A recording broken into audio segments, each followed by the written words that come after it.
Hey, what's up everybody? So today I'm going to be talking about the secret to being nicer to others and 9 ways on how to stop being too abrasive at work. Now, do you sometimes come across as abrasive at work? Do you feel that people don't like you and it doesn't really bother you other than the fact that it'll kind of stop you from getting work done? If so, this video is for you. Now, how nice you are is measured by trait agreeableness. This is largely regulated by serotonin and your sex hormones, such as testosterone and estrogen. On one end of the spectrum, you have people who prioritize harmony and they put others' needs in front of their own. On the other end of the spectrum, you have people who prioritize their own needs. It's more about them winning. So in the middle, you have what we call the negotiators, those people who look for win-win situations. Now, disagreeable people respect others who can stand up for themselves, and they don't mind butting heads. And I've seen cases where people have meetings where they're cursing at each other and then they leave the room as if they're best friends for happy hour. So, like any other personality, there are pros and cons to being low in trait agreeableness.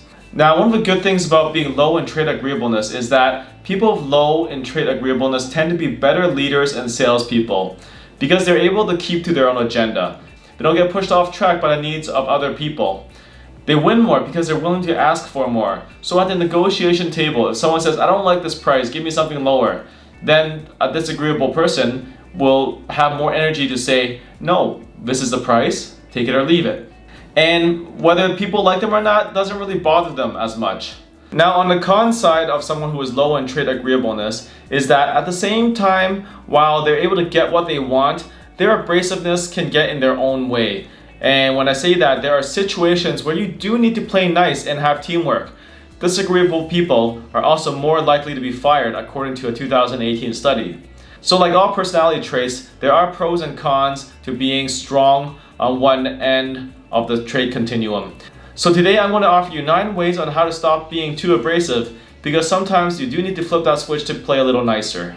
Advice number 1 is to find a role model to serve as your coach or mentor to give you ongoing feedback. And I would actually recommend you to find a negotiator, someone who sees both sides of the argument. Because number 1, if you find someone who is high in trait agreeableness, they would struggle to understand the benefits of being disagreeable.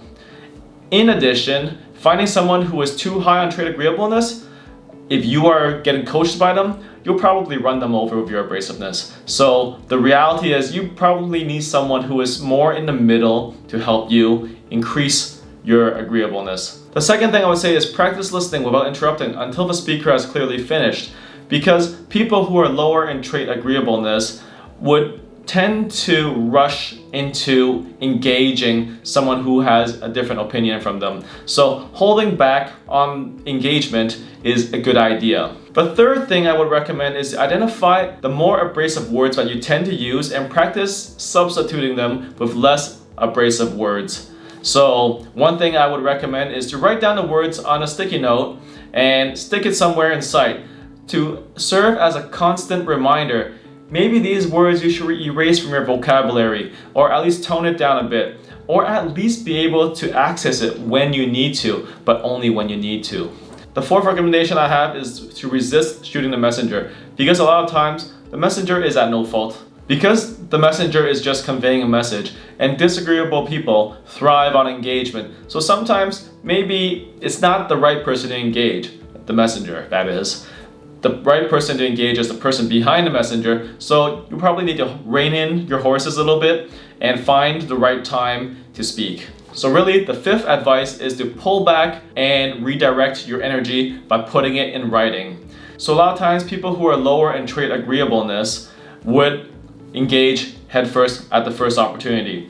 But sometimes that may not be the best strategy. So one of the things I would recommend is to put it in writing. Put your thoughts in writing so that it's organized, it's clear, it's concise, and that it's effective. It'll also help you organize your thoughts and help you crystallize your argument for when the actual engagement does come around. In addition, even after writing it, don't send out the writing until you've calmed down, probably for a day, because this will allow you to gather your thoughts, crystallize your ideas, and really advance your argument more effectively. The sixth recommendation I have is to develop the ability to read the body language of others, because this will help you detect when you've intimidated someone and that they're unable to verbally identify it. Once again, people who are introverted, people who are higher in trait neuroticism or higher in agreeableness would be put off easily by someone who is disagreeable.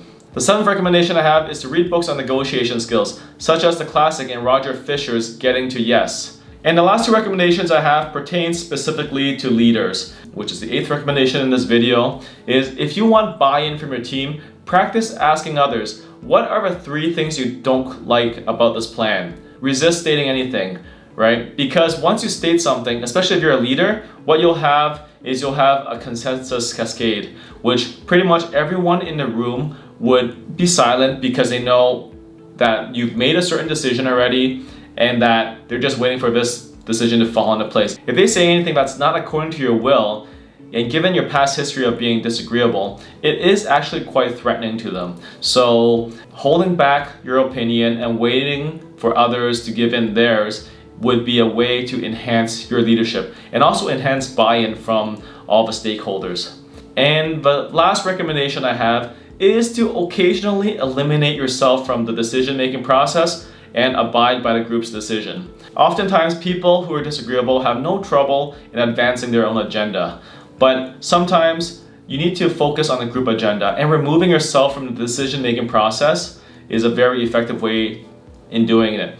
It's also about saving up those chips so that you'll be able to be disagreeable on the issues that really matter. So for the small stuff, maybe step back and let other stakeholders advance their agenda. So that's it. So if you're lower in trait agreeableness, this would be some advice for you. In addition, if you know someone who is lower in trait agreeableness and they're open to this kind of input, maybe send this video to people who are lower in trait agreeableness so that they can see what are some things that they can do to tone down that aspect of theirs.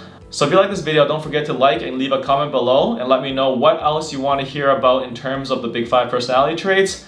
And of course, if you haven't already, please subscribe, follow, and click the bell. Take care, everybody.